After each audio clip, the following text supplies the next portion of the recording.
여러분 안녕하세요. 성수대로 4주년 그리고 20만 구독자 돌파 기념 공개방송 지금 마지막 피날레에 드디어 오셨습니다. 자, 이 시간 여기 이름도 없는데 저를 도와주려고 이렇게 쓰러지기 직전에 있는 저를 도와주기 위해서 진행을 함께 해주실 아나운고 TV의 이승훈 작가 소개합니다. 먼저. 네, 안녕하십니까. 예. 아나운고 TV의 진행자이자 작가 이승훈이고요. 현재 국민의힘 청년 최고위원 후보로 제가 지금 나설 예정입니다. 제가 왜 국민의힘 청년 최고위원회 후보가 될 수 있냐? 제가 야설을 잘 씁니다. 엄청나게 잘 쓰기 때문에 자신 있게 제가 후보에 도전해 보겠습니다. 네. 자, 오늘 이야기 손님들 소개를 먼저 해드리겠습니다. 자, 제야의 큰손, 민주 진보 유튜브의 실리를 다 챙기고 있는 송 작가님 소개합니다. 네, 여러분 안녕하세요. 예. 제가 원래 수줍어서 오프라인 모임도 잘 안 나가고 사람들 많이 있는데도 부담스러워 하는데 그럴 줄 알고 미리 반 정도 미리 집에 돌아가 주셔가지고 얼마나 감사한지 모르겠어요. 지금 이게 사고를 우리다 지금 4탄까지 우리다 보니까 뼈가 숭숭한데 그래도 이번 시간이 끝나야 경품이 풀린다는 걸 생각하고 마지막까지 함께 해주시기 바라겠습니다. 네. 아니, 오늘 그 마지막 시간을 이렇게 안 친 이유가 뭐 무게순입니까? 그렇죠. 깜짝 놀랐어요. 몸무게순. 몸무게순입니까? 아니 난 사실 생일잔치라 그래갖고 제가 갖고 있는 거 제일 비싼 걸로만 입고 왔거든요. 더구나 뭐 구청장님도 오신다 그러고 패널도 많다 그래서 와봤더니 내가 구청장 같아. 구청장님이 작가 같고 내가 구청장 출마하는 사람 같아요. 네, 근데 반지 보세요, 반지. 최대한 꾸미고 왔다니까. 근데 이렇게 손님이 많으니 이 멘트를 n분의 1로 나눴을 때 내가 이거 10분은 하고 갈 수 있을까 참 걱정스럽습니다, 여러분. 지금 준비는 많이 했는데. 진짜 멘트 욕심이 너무 많아가지고요. 그렇죠, 저하고 같이 합동 방송할 때 요구한 게 딱 하나예요.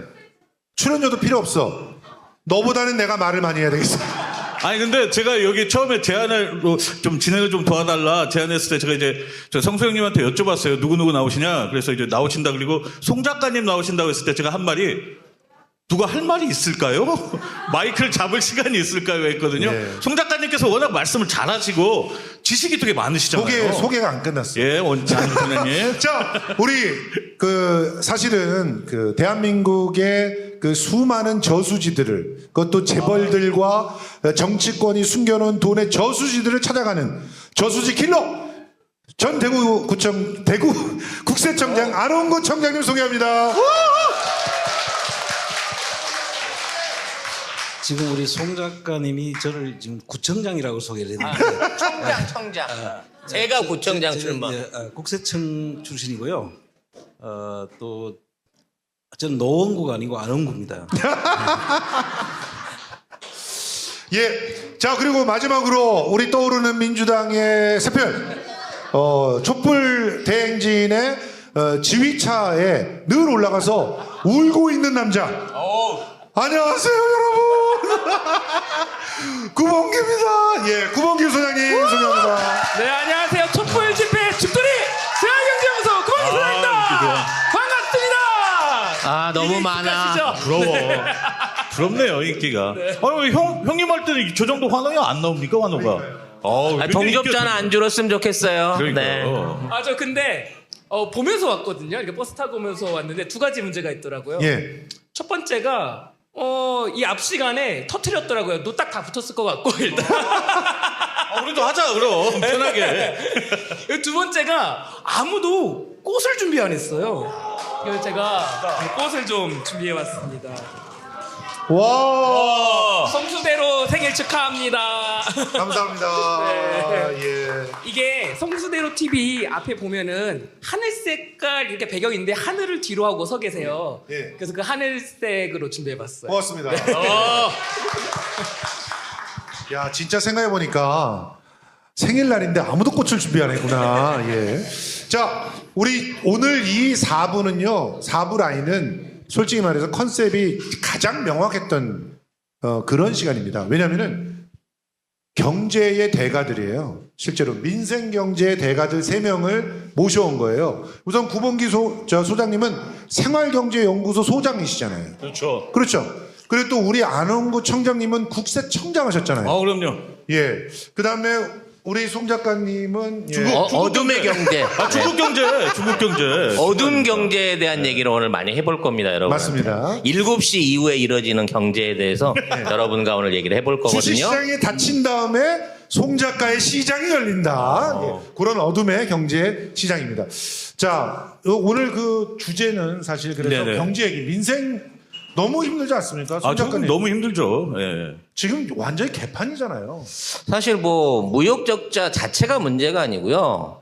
지금 국내에서 그 소비 패턴이 그러니까 대한민국 내수의 소비가 엄청나게 떨어졌어요.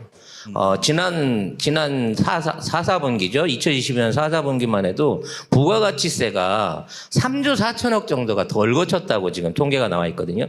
그건 뭔 의미냐면 35조 원 이상의 경제 활동이 내수 안에서 줄어들었다는 겁니다. 이거 엄청난 거고 1년을 합치면 150조에 해당하는 시장 금액인 거고 이 손실에 대한 부분을 전부 다 국민들이 세금으로 부담금으로 메꿔야 된다는 그러니까 가뜩이나 경기가 안 좋은데 그 상황에서 세수가 줄어들었기 때문에 그걸 어떻게든 메꿔줘야 된다는 굉장히 위험스러운 상황인 거죠. 그런데 가진 자들의 세금은 다 줄여버렸어. 그렇죠. 그럼 그 세금은 어디서 끌어옵니까? 청장님? 전부 다 실질적으로 대기업 세금을 줄이면은 그냥 그걸로 끝나는 게 아니고 우리 주머니에서 나가야 되는 거거든요.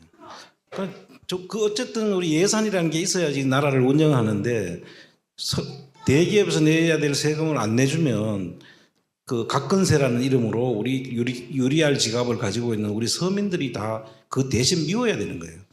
너무 좀 문제고 또 지금 송 작가님이 말씀하신 것처럼 돈이 세수도 지금 적게 들어오고 무역 적자가 생기면은 그 뒷부분을 메우기 위해서 우리가 가지고 있던 물건들을 팔거나 그래서 채워야 되거든요. 국고 재산을 가지고 채워야 되는 그런 문제가 있기 때문에 이건 정말 심각한 문제고 그 모든 원인이 사실은 세계적인 그런 지금 뭐 러시아하고 우크라이나 전쟁도 있지만 그 전체적으로 지금 그 수출이나 이런 영향들이 수입 물가가 올라갔고 수출 부분에서는 지금 수출이 거의 안 되고 있잖아요. 그 원인이 사실 중국이거든요. 원인이. 그렇죠. 그 중국이 지금 어떤 상태냐 하면은 지금 이상한 대통령 하나가 나와가지고 완전히 한국하고는 너하고는 거래 못하겠다는 거고 또 왜 그렇게 하냐면 미국을 중심으로 해가지고 일본하고 인태 전략을 세우고 있단 말이죠.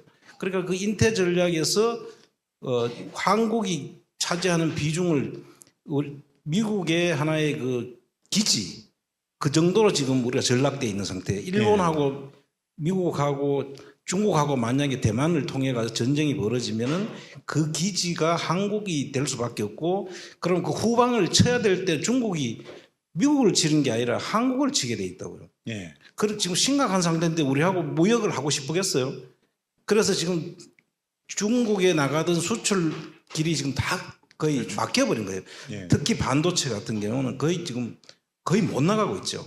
이렇게 되니까요. 우리 또 그 구봉기 소장님의 전공 분야가 부동산인데 네. 부동산 가격은 폭락하고 있는데 네. 문제는 이 폭락했다고 좋아할 일이 아니잖아요, 지금. 그렇죠. 자산 가치가 다 떨어져 버렸으니까. 이게 대출을 받아가지고서 다들 주택을 구매하실 때 그 상태에서 주택 가격이 떨어지면 대출은 그대로 남아 있거든요. 네, 그게 가장 큰 문제인데 이게 정부마다 그 정부에게 부여되는 미션들이 있어요. 가령 이 바로 앞 정권인 이제 문재인 정권 생각해 보자고요. 초창기에는 미션이 명확했어요. 나라 시스템 재건. 그렇죠. 그리고 나서 중후반 들어가지고 그 다음 미션이 뭐였냐면 코로나19 극복이었어요. 그런데 코로나19 극복하면서 조금 폭력적인 방법이 동원됐어요. 자영업자분들 문 닫게 했어요. 명령이었잖아요. 강제로 했는데 그렇게 해놓고 나서 결과가 뭐였냐면은 자영업자 등 그리고 우리 서민들 대출이 급증을 했어요. 그렇게 해서 다음 정부, 지금 정부, 그러니까 윤석열 정부가 이어받았잖아요. 그럼 윤석열 정부가 지금 해결해야 될 미션은 뭐냐면 가계부채 해결해야 되거든요. 그렇죠. 근데 지금 그런 액션이 전혀 없죠. 가계부채를 오히려 고리로 쓰라 그러지 않습니까? 네, 그러니까 지금 말씀 잘해주신 게 여러분 윤석열 정부 보면서 윤석열 대통령 자체를 보면서 국민들을 사랑한다는 느낌 드세요? 전혀 안 들죠. 이 느낌이라는 거는요, 어떤 시각적 정보, 어떤 여러 가지 정보들이 종합돼가지고 가지게 되는 거거든요. 실제로 윤석열한테는요, 시민들, 국민들에 대한 애정이 전혀 없는 것처럼 보이는데, 각종 어떤 정책들에서도 그것들이 보이는 거예요. 지금 무슨 말씀을 하신 거냐면요, 긴급 생계비 대출이라고 다음 달에 출시를 하겠대요. 이름이 긴급 생계비 대출이에요. 저소득, 저신용자들에게 긴급하게 해주겠대요. 그러면 이자 여러분들 몇 % 정도면은 정부에서 대출하는 거 좋을 것 같으세요? 2%? 1%? 15.9% 해주겠대요. 15.9%로 100만 원 대출해주면서 6개월 잘 갚으면은 12.9로 낮춰주고 나머지 6개월 잘 갚아가지고 새롭게 대출하면 9.9%로 낮춰주고 그리고 무슨 정부가 얘기하는 그런 교육을 잘 따라하면 9.4까지 낮춰주겠다. 그래도 9.4예요. 그래도 고리대금이죠, 거의. 고리대금이죠. 15.9%로 시작하잖아요. 참고로 지금 법정 최고금리가 20%입니다. 예, 대부업체 특판 상품 해가지고 2달 반 정도 무이자로 때려주면은 딱 이 상품 나와요. 그런데 네. 그거를 송 작가님 네. 아니 서민들이 돈 빌릴 데가 없으니까 20%로 묶지 말고 그거를 29%까지 올리자라고 주장하고 있는 게 윤석열 정부 아닙니까 또? 정부가 준비한 돈이 3,500억밖에 없대요. 그래서 국민들한테 100만 원을 한꺼번에 못 주고 50만 원 먼저 주고 6개월 이자 잘 내면 그때 가서 50만 원을 더 주는 거거든요. 그래서 요게 그리고 이게 놀라운 게 50만 원을 더 주는 시점에서 앞에 50만 원은 상환이 들어간다. 그러니까 절대 100만 원을 쓸 수가 없는 거야. 최대 쓸 수 있는 게 96만 원 정도 쓸 수 있는 거야. 그래서 이런 상황을 만들어 놨는데 그래도 3,500억밖에 돈이 없어서 자 민간에 있는 돈들을 서민이 자유롭게 쓰려고 하면 고정적인 이자를 보장을 해줘야 되니까 그냥 20한 5% 안 넘는 선에서 고리로 빌려 써라. 누가 이 이자를 빌려주나요? 네, 달려와 캐시나 산화 아니면 산화 오케이 뭐 이런 데서 다 빌려주는 거죠. 읍에서 얘들이 다 일본계 그 제3금융권 애들 아닙니까? 일본에서 제로금리 가까운 돈을 빌려서 한국에 갖고 들어와서 더구나 통화 스와프까지 되면 빌릴 필요도 없어요. 들고 들어와서 바꾸면 돼. 갖고 와갖고 한국에서 24%짜리 따뜻한 이자라는 거죠. 재밌을 것 같지 않아요? 아니 그러니까 이 정부는 그냥 일본 정부예요. 아니 근데 그러면 이런 예전에도 혹시 이런 식이 좀 이번 정부처럼 이렇게 멋대로 이렇게 고금리로 이렇게 한 적이 있었는지 한번 우리 총장님은 예전에도 또 정책도 많이 해보시고 청와대에 계셨었잖아요. 예전 정부하고 비교하면 어떻습니까? 지금 아주 옛날에는 이자율이 이렇게 저희들이 어릴 시절에 지금 나이가 나오는데 그때 당시에는 사실 10년대 후반. 그때는 저 초등학교 들어가기 전이요. 사실 뭐 여기도 그 내용을 아시는 분들이 많아요. 그때는 이자가 높았잖아요. 그렇죠. 그때는 이자가 높다가 지금 우리가 이제 선진국 반열에 들어가면서 우리도 지금 한동안은 한 2% 3% 기준금리가 그 정도였거든요. 근데 지금 갑자기 지금 미국에서 저가 돈을 풀어놓고 지금 웃기는 일이죠. 달러가 부족하다고 해가지고 계속 돈을 찍은 미국은 우리하고 달리 그냥 국회에서 동의를 받으면 연준에서 그냥 막 찍어내는 거예요. 그냥 연전기만 잘 돌리면 그냥 달러를 찍어낼 수 있는 거죠. 그러면 사실은 달러 값이 떨어져야 되는데 그 달러가 세계에 풀리면서 미국이라는 나라를 믿고 사람들이 전부 다 그 달러 가치는 안 떨어지는 거예요. 엄청나게 많은 달러를 찍어냈는데 지금 우리가 가지고 있는 달러의 가치는 한 번도 떨어진 적이 없어요. 예. 오히려 달러 값이 지금 막 올라가고 있잖아요. 그래서 이게 불가사의한 지금 상황들이 이제 벌어지고 있는 건데 결국은 우리나라가 거기에 그 달러를 자기들도 자기들 나라의 달러가 많이 풀리니까 지금 물가가 올라갈 거 아닙니까? 그럼 그 물가를 잡기 위해서는 또 이자율을 올리면서 연준에서 계속 기준금리를 올리고 있단 말이죠. 예. 그런데 우리나라도 그게 만약에 거기에 따라가지고 기준금리를 안 올리게 되면 돈이 외국 달러가 전부 다 미국 그쪽 가면 이자가 많이 주니까 그쪽으로 다 빨려 나가겠죠. 그렇죠. 그러다 보면 우리나라 외환이 부족해지면은 IMF 같은 상황이 또 오는 거죠. 그래서 지금 그거를 막기 위해서는 우리나라도 이자율을 올려야 되는데 네. 또 이자율을 올리면 어떤 딜레마가 있냐면 IMF 때 그 자영업자들한테 돈 빌려가지고 너 살아라 그랬잖아요. 그렇죠. 연명해라. 그래 놓고는 갑자기 이제 이자율이 올라가니까 묶여있는 우리 그 서민들 입장에서는 자영업자들은 빌려나는 돈은 있고 이자는 올라가니까 갚을 돈이 있으면 갚으면 좋겠는데 그 돈이 없어서 빌렸는 사람한테 갚을 수가 없잖아요. 그래서 지금 앉아가지고 할 수 없이 이자만 더 부담하고 있는 거예요, 지금. 엄청난 지금 우리 고통이 지금 오고 있는데 이 윤석열 정부는 그런 데는 1도 관심이 없어요. 아니 송 작가님. 네. 송 작가님은 원래 이제 중국통이에요. 중국의 지금 현재 분위기는 어때요? 계속 이렇게 한국에 보이지 않는 제재를 가하겠다 그런 입장입니까? 사실 이걸 외교적으로 풀면 제재를 받을 이유가 없습니다. 지금 우리나라에서 가장 크게 손실을 보고 있는 사업 부문은 역시 반도체예요. 왜 반도체냐면 우리나라가 생산하는 반도체 중에 60%가 북미로 갑니다. 미국과 카나다로 가고요. 40%가 중국으로 가요. 이 두 나라를 통해 가지고 우리가 전 세계 메모리 반도체의 70% 이상을 수출을 했어요. 근데 지금은 중국으로 수출을 못하게 합니다. 왜냐하면 두 가지 이유가 있죠. 먼저 중국에서 생산되는 물건 안에 미국으로 수출되는 것들 중에 중국산 부품이 들어가 있으면 안 산다라고 얘기를 한 거예요. 그래서 중국에서 우리나라 부품을 사갖고 수출을 해도 수출이 안 됩니다. 그렇죠. 중국제가 돼버리니까. 미국이 안 사. 미국이 안 사.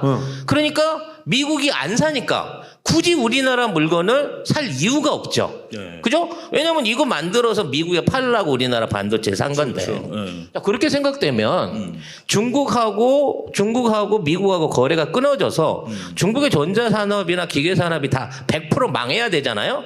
근데 놀랍게 작년에 미국과 중국 그 수교 이후에 최대의 무역량을 기록했어요. 우리는 반도체를 안 팔았는데 이게 어떻게 가능했을까요? 중국의 반도체를 팔지 마라고 얘기하면서 반도체 가격을 절반으로 떨어뜨렸습니다. 그걸 누가 샀죠? 미국이 산 거죠. 그래서 미국은 이걸 포대가리를 해갖고 2배로 중국에다 되팔았습니다. 그러면 중국에서 수출하는 전자제품이 미제 부품이 들어간 제품이 된 거예요. 자, 그건 우리 한국이 만들었는데 이거 하나만 갖고 삼성전자하고 SK 하이닉스는 작년에 수십조 원, 거의 100조 원 넘는 손실을 사실상 떠안은 겁니다. 알아요, 걔들도 이런 일이 있었는 줄. 그래서 근데 주식이 폭망한 거구나. 네. 근데 말을 안 하는 거죠. 말을 못 하는 거죠. 대통령이 저지랄이니까. 아니, 그 이외에 다른 거를 받기로 보장이 있었으니까. 그게 뭔데요? 뭐예요? 일종의 뭐 반도체 보조금부터 시작해갖고 세금이나 이런, 그러니까 그 영업 손실을 대신해 줄 수 있는 무엇을 제시를 했기 때문에 아니, 그러니까. 얘들도 참고 있는 거예요. 그러니까 윤석열은 지금 그런 짓을 하고 있는 거예요. 이 내용은 알고 보면 진짜 이게 외교만 똑바로 하면 있잖아요. 네네. 양쪽에다 2배 가격으로 팔 수 있어요. 맞아요. 그러게. 왜? 생산은 우리밖에 못 하거든. 전 세계 메모리 반도체는 우리나라밖에 못 만들어요. 맞습니다. 다른 데서 만드는 거 수출할 여력이 어디 있어? 지네 쓸 것도 없는데. 근데 이거를 눈 뜨고 뻔히 한 방에 맞은 게 우리 무역 적자 중에 100조는 된다는 겁니다, 여러분. 무역 적자 100조. 반도체에서만 최소한 누적된 손실이 그 정도 될 거라고 저는 생각을 합니다. 근데 무역 적자가 100조 정도 된다면은 우리나라 내수 경제에도 굉장히 큰 영향. 어차피 우리가 수출과 수입으로 먹고 사는 국가인데. 그러니까요. 큰 그렇죠. 영향을 가격 미친다는 떨어졌다고 거잖아요. 하청업체한테 후렸을 것이고, 네, 그렇죠. 그래서 세금 법인세 덜 냈을 것이고, 그렇죠. 그리고 해외에 나가 있는 돈들 안 갖고 들어오는 거죠. 그렇죠. 준비금으로 외국에 나오는 거죠. 그러니까 우리나라에 있는 외환이 쭉쭉쭉 빠져나가갖고, 네, 네. 게다가 벌써- 우리나라의 중소기업들은 도산하죠. 예. 중소기업들 도산하니까 그 주변에 있는 자영업자들 망하죠, 같이.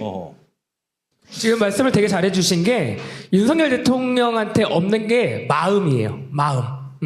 사실 실력보다 중요한 게 마음이거든요. 마음이 먼저 가야 돼요. 지금 거시적으로 굉장히 시장 상황이 안 좋다는 얘기를 딱 듣자마자 지금 평론가님이 바로 연결을 시킨 게 중소기업 내려가고 자영업자들 내려가고 서민들 내려가고 우리 서민들 어떻게 하지? 이게 마음이에요.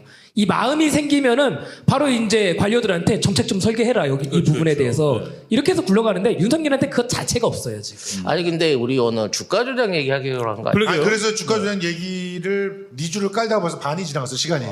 자, 근데 어쨌든 지금 이런 짓거리들 걔네들이 하는 그런 사유가 마음이라 그랬잖아요. 네. 그 마음이 전혀 없는 것들을 어디서 우리가 확인할 수 있었느냐? 얘네들은 돈을 어떻게 번다고요? 아까 우리 강준구 기자도 얘기했고 양문석 박사도 얘기했지만 조작질을 해가지고 돈을 벌어요. 돈을 자기가 노력을 해서 열심히 자기가 검사를 갖다가 열심히 하고 그래서 성과급 받고 이래서 돈 버는 게 아니라 우리 선배님께서 들어오셨네? 이거 덮어주면은 나한테 떼돈을 준다네? 나가면은 로펌에 취직시켜 준다네? 이래갖고 돈 버는 새끼들이 지금 거기 위에 올라가 있으니까 얘네들은 자기 주머니에 들어오는 것이 중요한 거지. 그렇죠. 경제 전체가 시스템이 돼가지고 돌아간다는 데는 전혀 관심이 없는 거죠. 그 사례가 검사가 개입하는 주가 조작 사건에서 제대로 볼 수 있다는 거죠. 우리 청장님, 우리가 심각하게 문제로 봤던 것 중에 하나가 이승기가 갑자기 연애를 하는데 진영구라고 하는 사람이 부각이 됐단 말이에요. 이승기가 연애하는데 진영구가 왜 부각이 되느냐? 이승기의 장모가 진영구라고 하는 사람이 사회이사로 있었던 회사를 통해서 주가 조작을 했어요. 네. 아, 오타바이오. 정확하게 이야기하자면 이승기의 장모가 아니라 장인이 되겠죠. 진영구 전 검사장. 예, 네, 그러니까 이승기의 장인 아직은 이혼 안 했나요? 아직 이혼은 안 했고. 이혼 안 했대. 파혼 안 했어요. 잘 지내고 있는데 왜 그래? 그래요? 그럼요. 장인 맞구나. 그 이제 우리 그 장모가 누구냐면 견밀이라고 탤런트를 여러분들이 아실 거고 그 탤런트하고 결혼한 사람이 이홍헌이라는 사람인데 이 사람이 이제 회사가 보타바이오라는 회사가 있었어요. 그 보타바이오가 뭐고 하면은 그 해조류를 가지고 그걸 발효를 시켜 가지고 이 치매를 고칠 수 있다 하는 그런 약품을 만든다는 그런 그 테마를 가지고 이제 이 회사를 만들어 놓고 이제 주가를 띄워 가지고 주가 조작을 통해 가지고 이익을 챙기는데 그 보타바이오의 이사로 있던 사람이 이제 진영구예요. 그 진영구라는 사람은 한동훈의 장인이기도 하고 예. 또 옛날에 대검 공안부장 출신이에요. 맞습니다. 그 조폐공사의 파업 유도 사건이라고 유명한 사건이 있는데 그 파업 유도 사건을 유도했던 그 당시고 폭탄주를 왜 먹느냐 그러니까 이 사람이 폭탄주의 대가거든요. 그 폭탄주가 이 양주만 먹으면 너무 독해서 맥주를 섞어서 먹는다 이런 말을 해가지고 사람들한테 상당히 그 폭탄주의 대가로 이제 알려진 사람인데 이 사람이 이제 그 당시에 그 문제로 인해 가지고 이제 검찰을 그만두고 나와가지고 몇 군데 지금 주가 조작을 하는데 지금 이 보타바이오의 이사로 들어가 있었던 거예요. 사회이사로. 근데 이 주가 조작이 이제 문제가 돼가지고 수사가 될 쯤 되니까 수사가 들어가기 5일 전에 그만두고 나옵니다. 사회이사를 그만두는데 그때 당시에 주가 조작을 수사했던 반부패 부장이 누구냐? 한동훈입니다. 그렇죠. 즉 사위가 알려준 거지.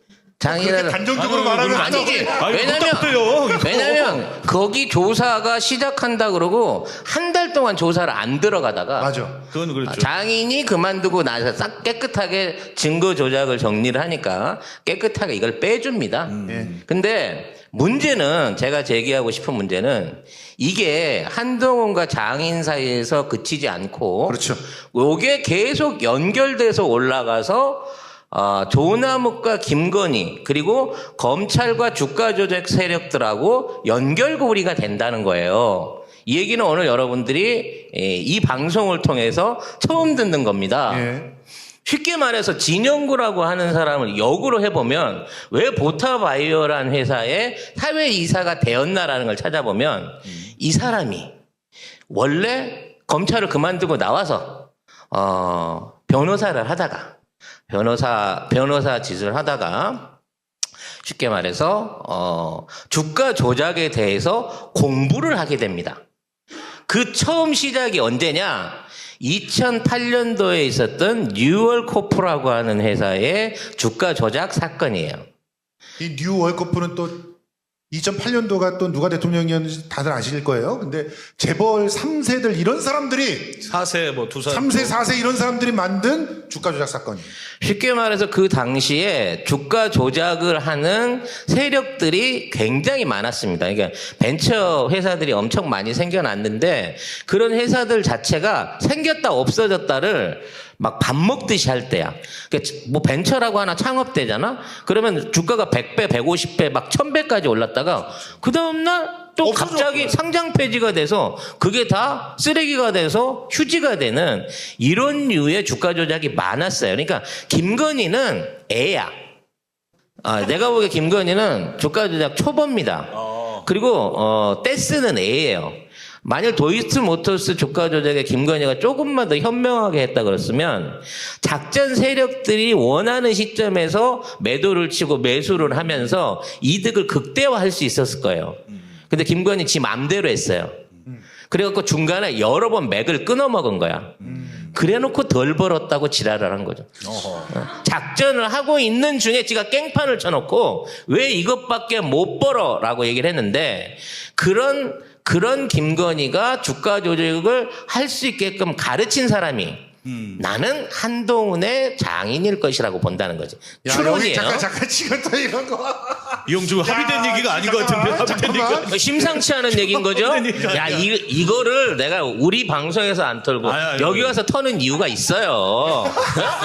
아니 이게 좀 깜짝 놀랄 얘기가 지금 어차피 나는 게스트고 그렇게 생각한다고 방금 한 거고.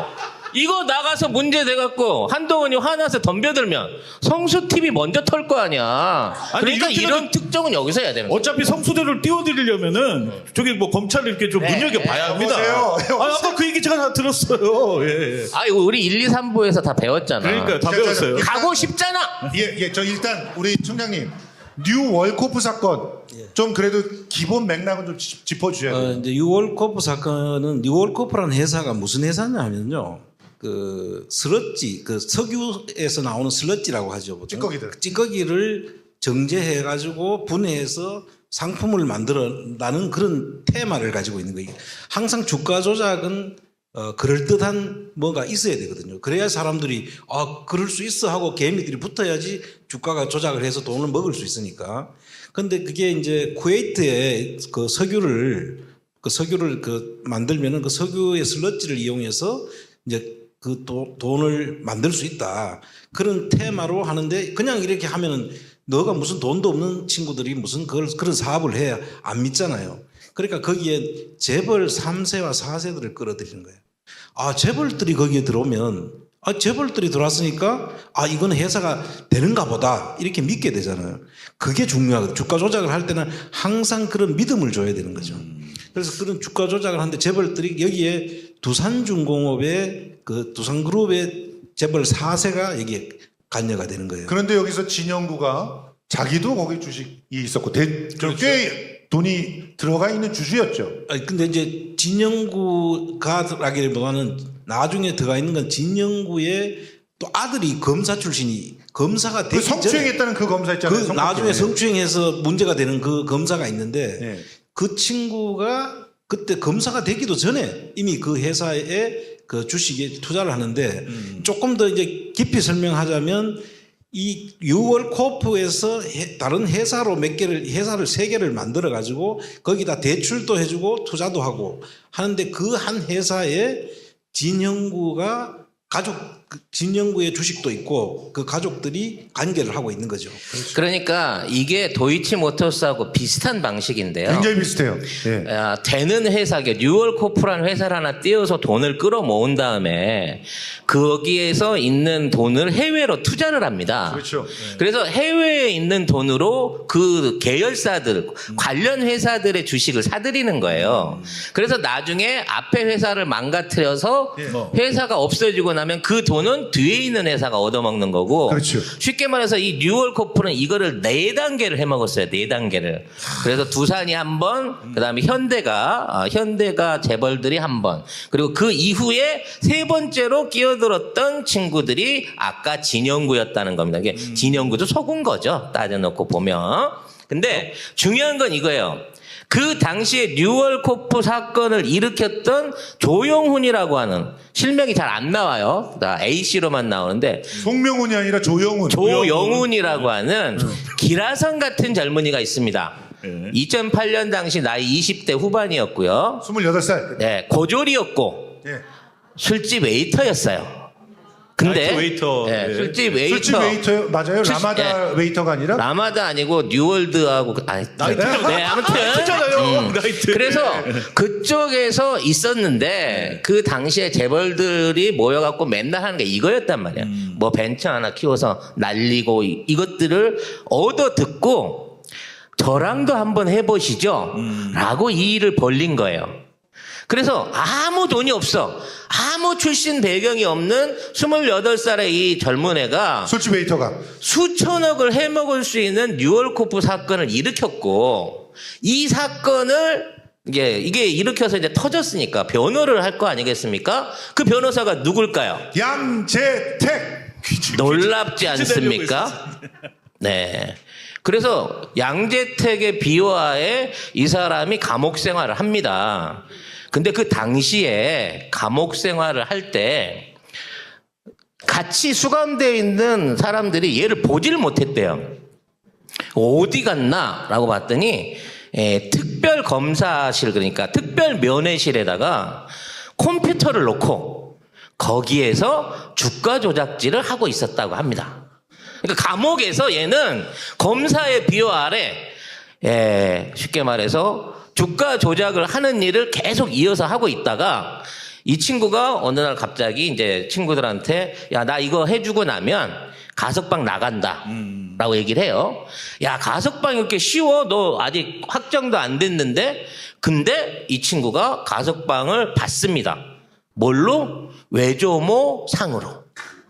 외할머니가 돌아가셨다 그래서 가석방을 해줘요. 그리고 그 길로 나가서 10년 동안은 안 들어옵니다. 근데 안 잡혀요. 안 잡아.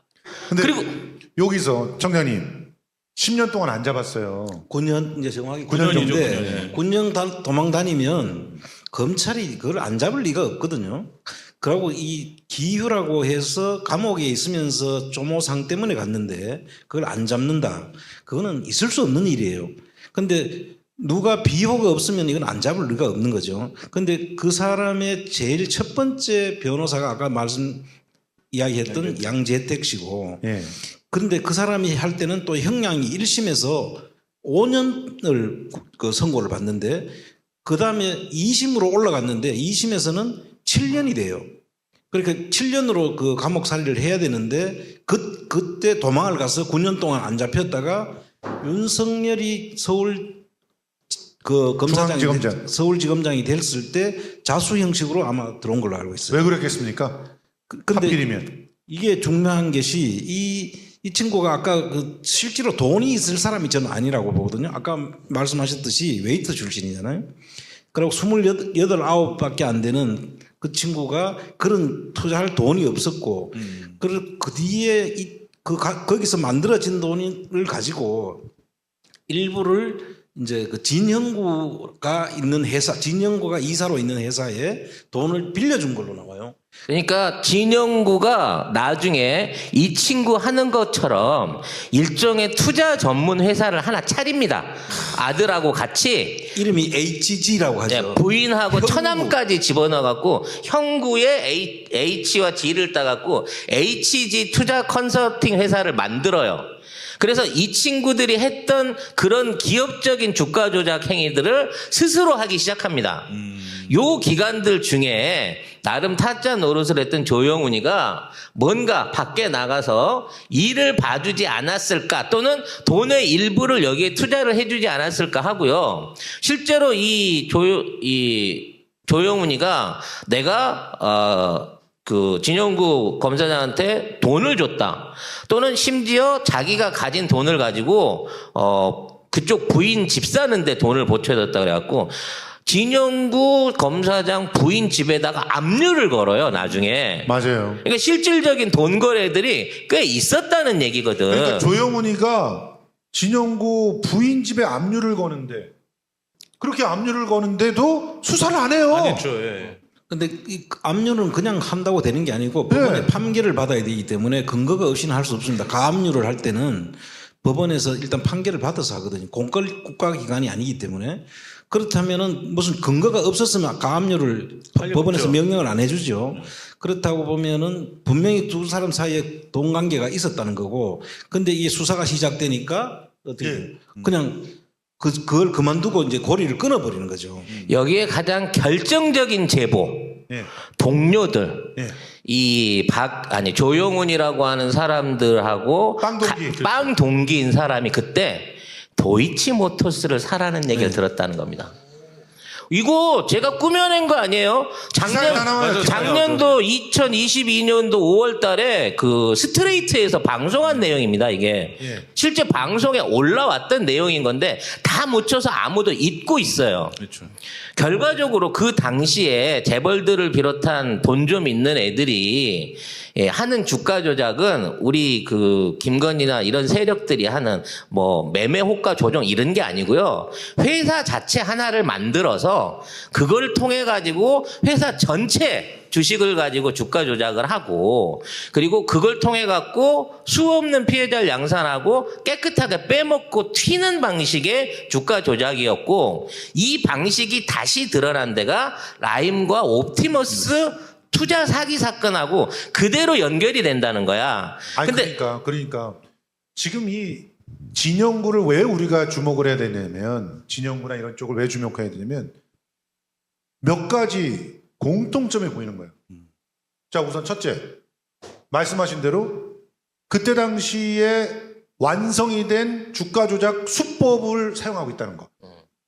그게 라임 옵티머스에도 고스란히 온다는 거. 둘째, 검사들이 관련돼 있다는 거. 반드시 검사의 비호가 없으면 예. 여기서 빠져나올 수가 없어요. 이런 그다음에 류의 조사를 하게 되면. 셋째, 마지막에 수사가 흐지부지. 흐지부지 이 세 가지의 공통점이 너무나 충격적이다는 거잖아요. 분명히 돈을 헤쳐먹었는데 돈이 환수된 적이 없고요. 그에 대한 관련자들이 처벌받은 바가 없어요. 이런 류의 주가 조작 안에서는. 그래서 안정자님이 계속 얘기하시는 게 돈을 찾아야 된다는 얘기를 하시는 거 아닙니까? 이게 좀 언제부터 시작이 됐냐면 사실 여러분 다 기억하시는 BBK 사건이에요. 그럼요. BBK 사건이 첫 원조라고 보시면 되는 거예요.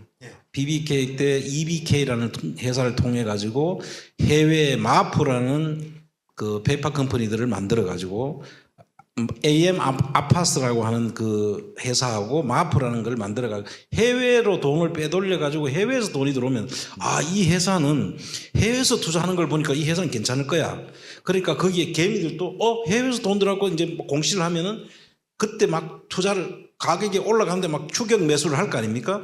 그러면 꼭지점에 가서 그때가 팔고 챙겨가 간 것이 김경준이가 그 회사를 팔아가지고 나갔다가 스위스로 통해가지고 돌려받은 그 케이스가 BBK 사건이라고 알려지는 건데 사실은 그게 옵셔널 벤처스 투자 사건이거든요. 투자 사기 사건. 근데 예. 그거를 검찰이 다 그때 그 BBK 투자의 윤석열 검사가 그때 거기에 포함이 돼 있었거든요.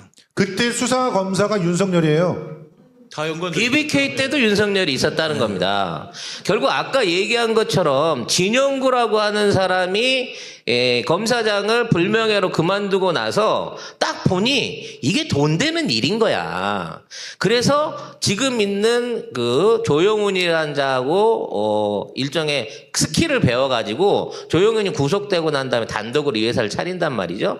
그런 과정 중에 손을 댔던 회사 중에 하나가 도이치모터스라는 거예요. 그리고 그 당시에 김건희는 양재택은 이미 아까 말한 2008년도 때 양재택이 변호사였으니까 물 먹고 난 다음 상황인 거고요. 이미 그때도 김건희와 양재택은 동거관계였죠. 그렇죠. 그리고 나서 얼마 안 돼서 한동훈이 장인이 나타나가지고 결과적으로 이런 투자 회사를 운영을 했었던 거고요. 그런 과정에 도이치모터스 얘기가 있었던 거고, 건희는 그때 철모르고 도이치모터스에 돈을 집어넣어갖고 깽판을 치고 있는 수준이었다는 거지. 하지만 정작 큰 세력들은 회사를 주물럭주물럭 하고 있었던 거예요.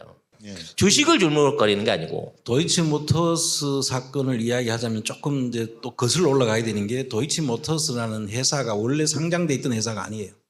그 전에 뭐가 있었냐면 다르앵코라는 회사였는데, 이 도이치모터스를 만들기 전에 그 대구에 있던 그 두창섬유 그 실질적인 주인이었던 건오수라는 사람이 지금 도이치모터스 주가 조작 주범으로 알려져 있죠. 그 사람이 도이치모터스라는 거를 만들어서 우회 상장을 통해 다르앵코라는 회사를 사가지고 거기다 붙이는데, 그 다르앵코를 사기 전부터 약정서가 3가지가 지금 발견이 된 거예요.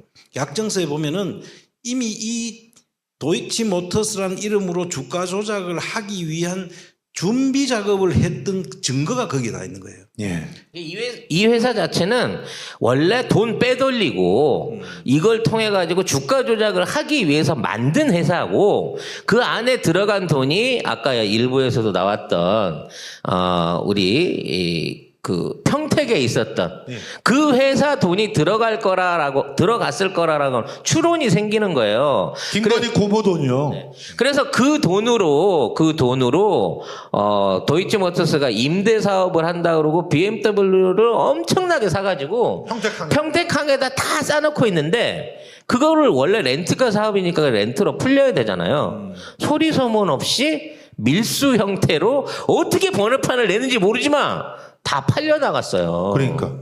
렌트카로 갖고 들어온 거를 다 팔아먹었다니까? 그때 이제 제가 최순실 사건 때문에 독일을 다니면서 박근혜 최순실 자금을 추적하고 있을 때 제보가 하나 들어왔어요.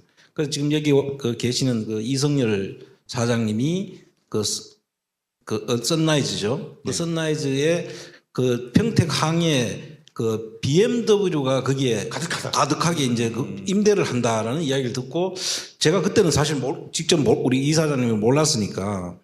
근데 그 제보가 무슨 이야기냐면은 BMW로, 여러분 차칙이라는 걸 들어보셨어요? 차칙. BMW를 들려와 가지고 한국에서 하면은 독일 돈을 한국에 가져오는 방법으로 쓸 수가 있잖아요. 맞아. 독일 차를 환치기가 아니라 차치기. 차칙인 거예요, 그게. 그걸 제가 제보를 받고 그 당시에 그래서 관세청에 지금 BMW 매장들을 전부 다 얼마나 BMW가 들어왔는지 자료를 요구를 했는데, 제가 이제 그 밖에 있는 입장이다 보니까 그 당시에는 계속 그 자료를 받을 수가 없어서 모 국회의원을 통해 가지고 그 확인을 했는데, 그때 당시에 들어왔는 게 중고차라고 하면은 중고차들은 시세가 조작이 되어 있기 때문에 그 금액을 알 수가 없는 거예요. 그럼 얼마에 들어왔는지 몰라요, 그거는. 그래서 몇 대 들어왔는 건지라도 알려고 했는데 그 자료를 확보할 수가 없었거든요. 그래서 결국은 그 뒤에 내가 우리 이성열 사장님이 그거를 도이치모터스 평택에 그 자리를 빌려줬다고 해서 내가 한번 그 이야기를 한번 들어보려고 하고 있었던 상황인데, 이제 박근혜 정부는 끝이 났고, 독일에서 그 최순실이 조성한 독일 검찰이 확인해준 재산만 10조 원이라 그랬어요. 이제 내가 이제 독일에 갔을 때는 헤센주 검찰청에 직접 가서 이야기를 했어요. 우리가 그 당시에 여러 가지 증거들을 가지고 있고, 제가 이제 스위스 은행부터 시작해 가지고 다 헝가리까지 갔다가 헝가리에 대우은행하고 헝가리 그 하나은행이 있다는 걸 여러분이 아마 처음 들으실 거예요. 그래서 직접 그 이야기를 듣고 헝가리 그 위치까지 확인을 했어요. 가서 실제 존재했었고 여러분들이 하나가 은행이 있다는 걸 알 수가 없잖아요. 그리고 대우가 헝가리에 은행이 있다는 걸 알 수가 없는데 지금 옛날 대우은행 자리는 산업은행으로 바뀌었더라고. 우리나라 네. 한국의 산업은행으로 바뀌었는데 지금 그쪽으로 갈 일은 아니고 지금 딴 데로 가는데 어쨌든 그 도이치 모터스라는 게 독일차 주로 BMW예요. BMW를 한국에 그때가 언제 가면 12년도니까 박근혜가 막 대통령 되고 선거 시점이에요. 그때. 네, 선거할 때 선거할 때 선거 자금으로 들어왔는데 그때 제가 박근혜 자금을 추적하러 갔을 때는 언제였나 하면은 그 서양 인터내셔널이라고 최순실의 여동생이 아동복을 부르댕 아동복인가 하는 그 예. 아동복을 하고 있었거든요. 예. 그 아동복을 사는데 네덜란드에서 독일을 거쳐서 홍콩으로 가서 한국으로 들어온 돈이 2천억이더라는 그 계약서가 있어서 이거는 박근혜 자금이 아니고는 들어올 수가 없다. 대선 자금으로 쓰기 위한 차치기였다고 봐지는 지금 거죠. 그렇게 이제 보고 제가 따라간 거죠. 그래서 이제 그 부분에 대해서도 수사가 일체 일어나질 않았어요. 그래서 박영수 특검이 제가 자꾸 우리 그 박영수 특검은 여러분들이 박영수 특검이 특검을 잘했는 걸로 알고 있는데 제가 볼 때는 정말 덮어주는 특검이었다라는 말씀을 제가 드리기 위해서 이 말씀을 이야기하는 겁니다. 결국 이 모든 비리의 온상이 검찰 세력들하고 다 통하고 있고요. 이 검찰 세력들의 온상이 모여지게 된 사랑방이 르네상스였다는 겁니다. 그리고 그 자리에 들락거렸던 놈들이 25년 후에 대통령이 되고 김앤장 대표가 되고 대장동의 주범이 돼 있는 거예요. 그러면 검사 집단들이 변호사하고 짜고 하고 있는 이러한 거대한 주가 조작들, 개미들 잡아먹고 있는 이러한 돈지랄들을 지금 있는 정권은 절대로 밝혀내지 못한다니까. 그래서 더더욱 김건희의 주가 조작 사건을 수사를 못하는 겁니다. 뿌리가 너무 깊죠. 아니, 김건희를 잡으면은 김건희가 가만히 있겠어요? 진영구성도 다 날아갈 텐데. 이제 그래서 검사하고 지금 이런 부분들을 이야기를 좀 한 번 더 하자면 이런 거예요. 검사는 원래 검사하다가 나오면 변호사를 해서 그 돈을 벌잖아요. 네.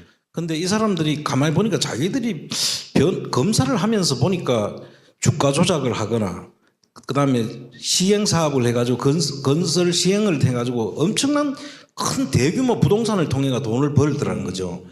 아 그래서 우리가 이 사람들 그냥 변호나 해주고 이거 가지고 먹고 살기로는 이거 우리도 할 수 있는 것 같은데 이렇게 되는 거예요.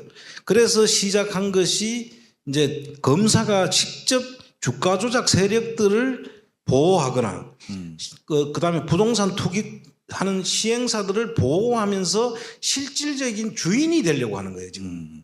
그래서 모든 일 속에 여러분들이 보시면 주가 조작도 아까 우리 우리 송 작가님이 말씀하셨지만 뒤에 비호 세력이 없으면 엄두를 못 내는 거예요.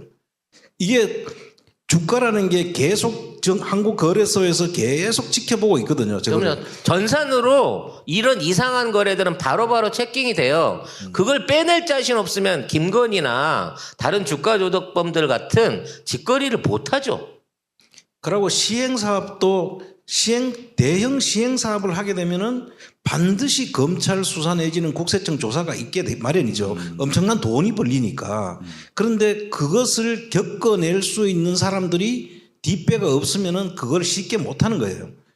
왜 김만배가 뒷배로 박영수를 선택했는지, 박영수가 단순하게 5억 원 시작돈 대준 거부터 시행계획 하기 위해서 정민영을 꽂아가지고 입찰에 대한 시행계획을 만들었는지, 왜 우리은행이 끼어들어서 3,500 보증을 했는지 단계마다 검찰이 또는 검사 조직이 끼어들지 않은 흔적이 없다는 겁니다. 그래서 이걸 이재명 시장의 시장 시절의 배임으로만 묶어서 끝내고 싶은 게 얘네들의 목적인 거예요. 절대 그렇게 놔두면 안 되겠죠, 여러분.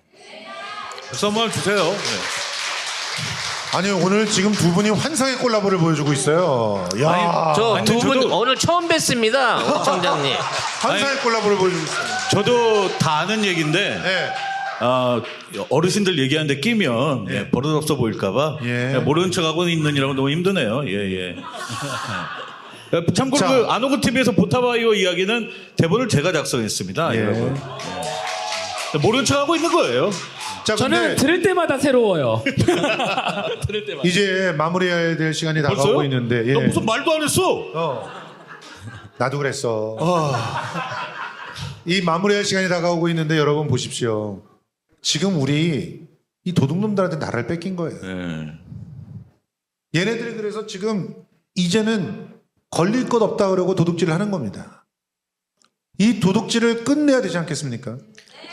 그래서 이재명만 걷어내면 저쪽 안에 있는 우리 쪽 안에 있는 수박들과 합심해가지고 여야가 누가 되든 뭐 민주당이 대통령이 되든 국진당이 대통령이 되든 검찰 세력과 토건 세력은 주가 조작 세력은 영원히 이걸로 돈 벌어 먹을 수 있다고 생각하기 때문에 이 땅의 개혁을 생각하는 개혁의 대표가 되는 민주당 그리고 이재명을 쳐내기 위해서 뭐 모든 수단과 방법을 가리지 않고 끊임없이 시도할 것이고 이걸 지켜줄 수 있는 분들은 이 방송을 여러분입니다. 보시는 여러분들과 국민들 뿐이라는 거죠. 근데 맞습니다.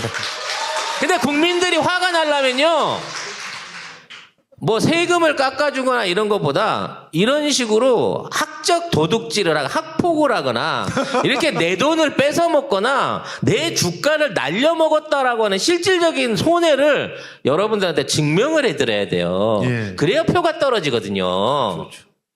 그래서 오늘 이 4부가 굉장히 소중한 겁니다. 실제로 경제로 여러분들께 확인시켜 주잖아요. 여러분들의 돈이 도둑질 당하고 있습니다. 그래서 이 도둑질 당하는 거를 근절시키는 그런 방법으로 이재명을 지키는 네. 그런 실천적인 선택들을 해주시기를 바라면서요. 더불어서 이런 걸 그래도 알리려고 노력하는 성수대로도 함께 사랑해 주시길 바랍니다. 네. 한동훈에게 경고합니다. 영장은 성수대로에 쳐라! 와, 영장은 성수대로로. 자, 오늘 구봉규 소장님 너무 말을 안 하셨기 때문에 마지막 발언 기회를 드리도록 하겠습니다. 아닙니다. 저는 항상 이렇게 안원구 청장님 옆에서 직강으로 듣는데 들을 때마다 새로워요. 여러분도 같으시죠? 그러니까 자주 들어주세요. 또 드리고 싶은 말씀은 생활경제연구 하는 사람이니까 지금 영상 적어보면 되나요? 여러분 슈퍼챗 좀 많이 쏴주세요. 생일인데 슈퍼챗으로 축하해 그리고- 주시면 감사하겠습니다. 자, 지금부터 김성수 TV를 지키는 슈퍼챗 타임 들어갑니다. 네, 슈퍼챗 예. 지금 쏴주세요. 그리고 이제 사실 오늘 어떻게 보면 김성수 TV, 그러니까 성수대로의 그 20만 축하 그 기념 아니겠습니까? 예, 예. 근데 제가 이제 그런 생각을 해봤어요. 우리가 진보를 직접 본 적은 없잖아요. 예. 진보가 어떻게 생겼는지 모르지 않습니까?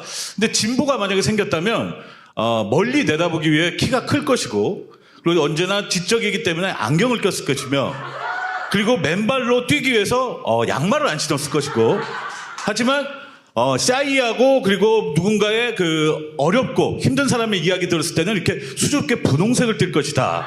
저는 그런 생각으로 진보란 바로 김성수다라는 생각을 좀 해봤습니다. 예. 참 잡아넣기 딱 좋은 모양이네요. 네, 구분 잘 돼서. 이런 거 하나 치고 가야 또 온 보람 있지 않겠습니까? 예. 고맙습니다. 네. 자, 이제 정말 1시 반서부터 저희가 달려온 4시간 반의 시간이 이렇게 지났습니다. 사실 4시간을 처음 생각했던 게 이제 4주년이기 때문에 4시간을 단순하게 생각했는데, 이렇게 그 방송을 하면서 4년 동안 굉장히 많이 그래도 우리 채널이 성장했구나 그런 생각이 들고 또 이렇게 이 자리를 끝까지 가지 않고 챙겨주시는 분들이 생겨날 만큼 그래도 사랑도 받고 있구나 이런 생각이 듭니다. 그래서 이 시간은 여러분께 선물을 드리는 행운권 추첨의 시간으로 가져가도록 하겠습니다. 자, 제가 들을까요? 예, 잠깐 들어주시고요. 이 역할 하라고 오라고 했구만. 예. 자, 우리 지금 행운권으로 여러분께 나눠드릴 상품들이 이렇게 있는데 어떻게 누가 뽑으시는 건가요? 이 중에서 우선 우리 구봉규 소장님, 구봉규 소장님은 젊음의 활력을 상징하는 뭐예요? 뭐 닥터 마블의 마블 맥스 큰일 났다. 시리즈. 이거 남성분이 걸리셔야 될 텐데. 아니야, 여기 하나만 남자친구 주고 그럼 되니까 괜찮아. 여자분 예. 걸리셔도. 소팔메토 골드. 예. 45번. 45번 오세요. 어머 안 돼. 오세요. 자, 아들도 있으시고 남편도 있으실 거예요. 선물이 뭐예요? 어머 소팔메토요. 유용하게 쓰십시오, 선생님. 예. 유용하게 쓰십시오. 예. 예, 45번. 감사합니다. 예, 그래도 그거. 다 뽑아, 다 예. 뽑아. 지금 할인 판매를 하는 게 85,000원입니다. 저 세트가. 예. 그다음 두 번째. 이번엔 뭐예요 선물? 똑같아요. 소팔메토 예. 30번. 30번. 오 남자. 남자분이세요. 예. 가장 해맑은 모습으로. 예. 지금 살짝 소팔메토가 필요한 나이로 넘어가고 있는 그런 분 아닐까. 예. 30번 감사합니다. 또 소팔메토죠. 예. 이번은 잠깐만. 600번? 아니 아홉에 정하는데요. 9번. 9번. 오. 예. 9번. 예, 감사합니다. 예. 자, 그리고 소팔메토가 하나 더 있어요. 근데 여기 저 봉투가 없어가지고 그런데 봉투 저기 더 탐사 봉투 하나만 주십시오. 예. 네. 좀 밑에 있습니다. 자, 예, 감사합니다. 소팔메토 하나 더 40번. 40번. 저기 계시네요. 네. 40번. 40번. 40번. 예. 기쁘시죠, 소팔메토? 남편 들이시면 됩니다. 예. 오늘 달라지실 겁니다. 예. 자, 감사합니다. 이렇게 구봉주 소장 예. 그다음에요. 자, 타임이었고요. 안홍구 총장. 자, 그 다음에 전원일기 떡 드리겠습니다. 네, 전원일기 떡. 안홍구 소장님. 안홍구 총장님. 떡. 야, 소팔메토 다음에 바로 떡이네. 묘하죠? 32번 대 여러분 32번. 예, 500원 떡 가져가십니다. 네. 예. 우리 청장님 직접 주세요. 예. 이 세상에 더 탐사 와서 떡을 받아가는 이런. 하긴 뭐 더 탐사 와서 자, 또. 이 떡 사실은 6만 원 상당의 떡입니다. 뭘 준비하고 나오시려나 본데요? 그냥 일단 예. 예. 자, 그리고 또 뽑아주세요. 예. 예. 제가 뽑을까요? 청장님이 뽑으셔야죠. 청장님. 받아주세요. 청장님 뽑으셔야죠. 저기. 예. 자, 자, 예. 쪽지를 갖고 오셔야 됩니다. 확인해야 됩니다. 6번. 6번 계신가요? 6번. 아까는 9번, 이번엔 6번. 6번 안 계신가요? 6번. 가셨어. 아유, 다시 뽑을게요. 새로 뽑아야 되겠네. 예. 44번. 사땡. 사땡. 사땡 없어요? 야, 저기 계십니다. 예. 어서 오세요. 자, 또 하나 뽑아주세요. 사땡. 제가 확인해. 뽑고. 빨리 예, 빨리 뽑아야 됩니다. 예. 12번. 12번. 12번 계신가요? 12번. 12번도 안 계신가요? 12번 가셨어요? 여기 막 SES 무조건 다 갔대. 왜 그래요? 왜 그래요? 다시 뽑아주세요. 다시 상당히 높아지는데? 네, 좋습니다.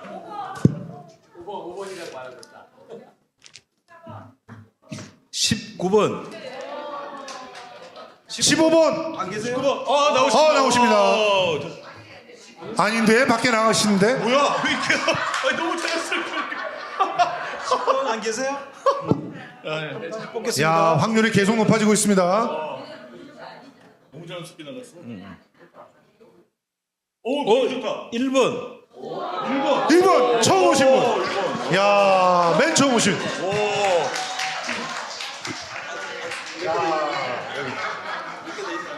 또 뽑아야 네, 2개 더 있습니다. 2개 더 있습니다. 네. 자.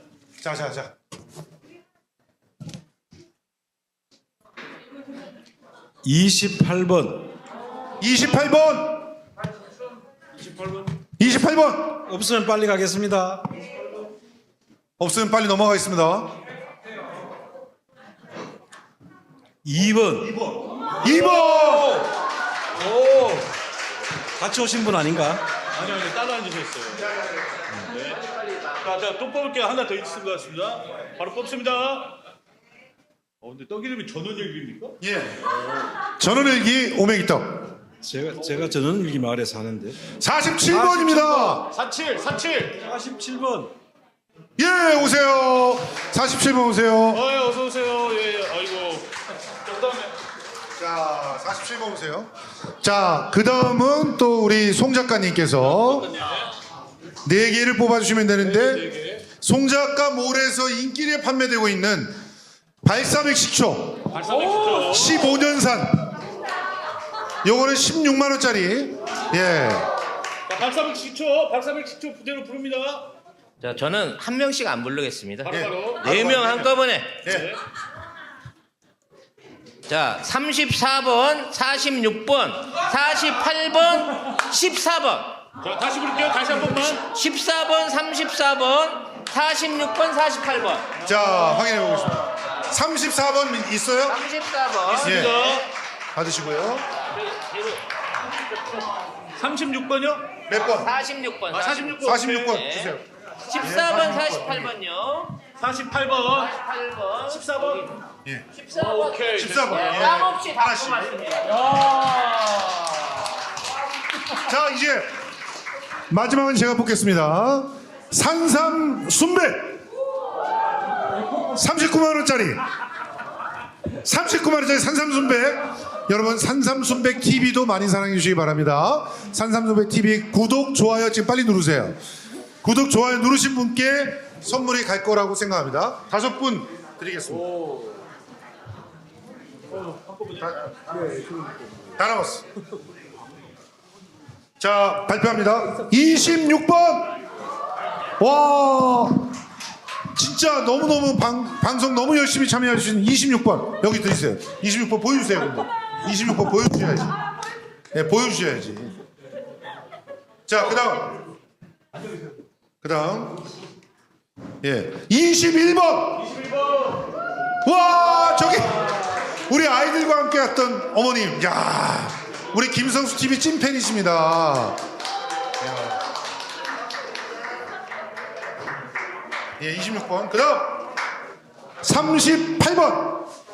38번 저기 뒤에 계십니다. 어서 오세요.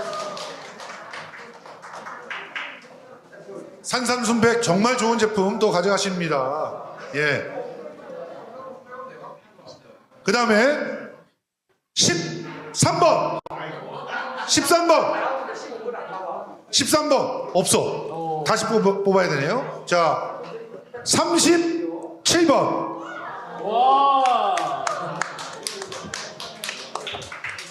자, 그리고 13번이 없어서 다시 뽑은 마지막 하나인가요? 3번. 마지막 하나 3번. 3번. 없어요? 3번. 셋 쉬겠습니다. 하나, 둘, 셋 없어요. 예. 마지막 하나. 23번. 23번. 예.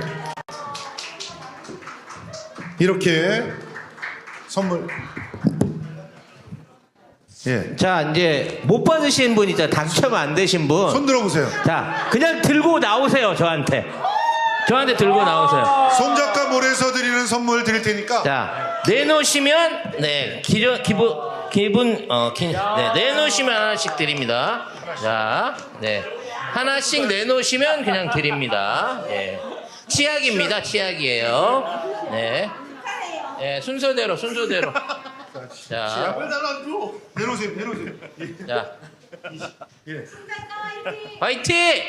이왕 오신 손님인데 빈손으로 가면 안 되잖아요. 저희 안홍구 TV는 선물을 준비하지 못했습니다, 여러분. 대신 참여해 주시면 우리 안홍구 TV님이, 안홍구 청장님이 다정하게 이름을 불러드릴 겁니다. 예.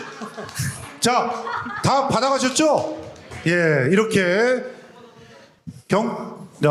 경품까지도 끝났네요. 자, 진행해봤습니다. 자, 오늘 이제 마무리 인사드리고 이 시간을 끝내야 될 것 같습니다. 자, 성수대로 지금 4년 동안 여러분들이 사랑해주지 않으셨으면 진행을 여태까지는 못했을 것 같습니다. 이거 진짜 공개 방송 준비하면서 굉장히 여러 가지 생각들을 했어요. 근데 진짜 공개 방송을 준비하면서 제가 또 강진구 기자님이 그 구속되지 않으면 무료로 하겠다 이래가지고 예, 진짜 그게 또 힘든 그런 요건 중에 하나로 작용했는데 여러분들께서 또 이렇게 많이 와주시고 또 후원 저 자발적 후원함이 있습니다. 그리고 자발적 시청료 계좌가 있습니다. 여기까지 채워주신다면 정말 완벽한 마무리가 되지 않을까 이런 생각들을 해봅니다.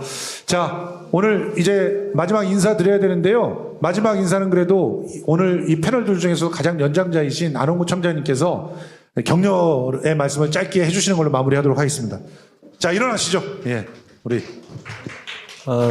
김성수 TV 우리 김성수 평론가를 제가 안지는 그리 오래 안 됐는데 제가 같이 이 방송을 하면서 보니까 정말 진국이에요. 그리고 너무 성실하고 또 여러분들을 생각하고 하는 그 또 나라를 생각하는 마음이 정말 대단한 분이다는 생각이 듭니다. 그래서 오늘 20만 이 돌파를 기념하고 또 생일이라고 하니까 더더욱 축하할 일이라는 생각이 들고요. 예. 앞으로 우리 많은 여러분들의 이 구독이나 좋아요 또 그 후원 이런 것들도 같이 해서 예. 더 큰 채널로 발전할 수 있도록 같이 여러분 힘을 합쳐줬으면 감사하겠습니다. 물러갑니다. 안녕. 감사합니다.